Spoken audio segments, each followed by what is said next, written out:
If you remember Fiat cars at all, you'll recall that they were wonderful to drive, but cantankerous to own. For many, Fiat still stands for, fix it again, Tony. But for others, it's a love of Italian cars that never stopped. And for 26 years, fans, drivers, and owners have been getting together for the Fiat Freakout.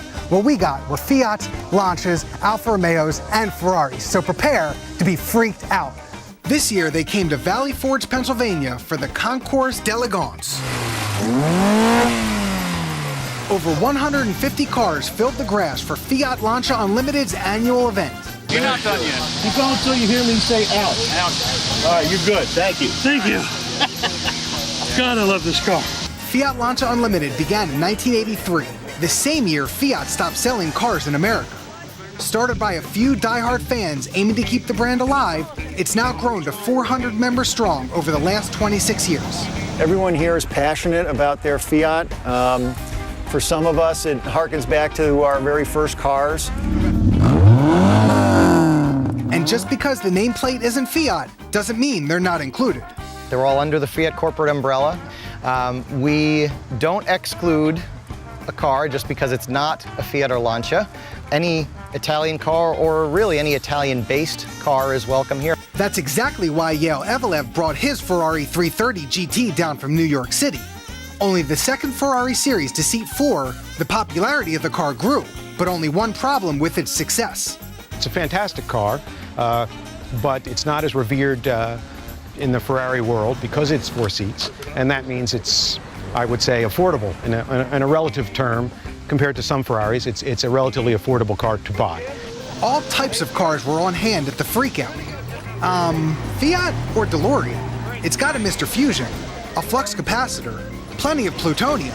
Close, but nope. It's a Bertone X19. About the same time Fiat left America, Bertone took over production.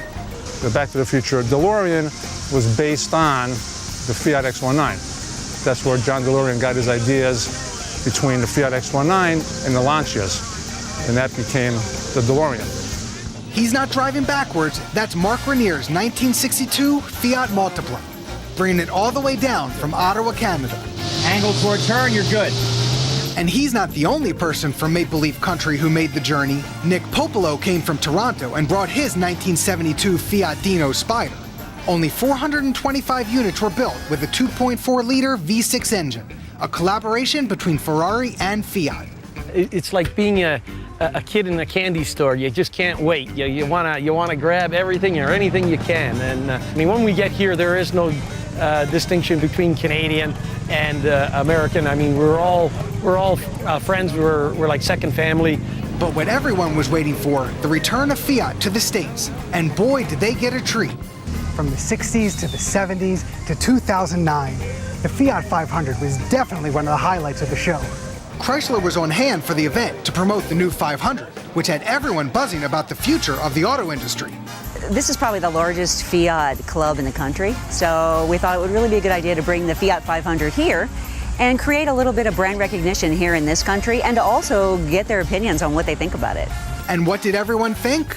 If they were taking orders today, my name would be on the list. I think the merger between Fiat and Chrysler is a fantastic idea, because that's what Chrysler needs in their market, is small subcompact cars that are reliable and safe.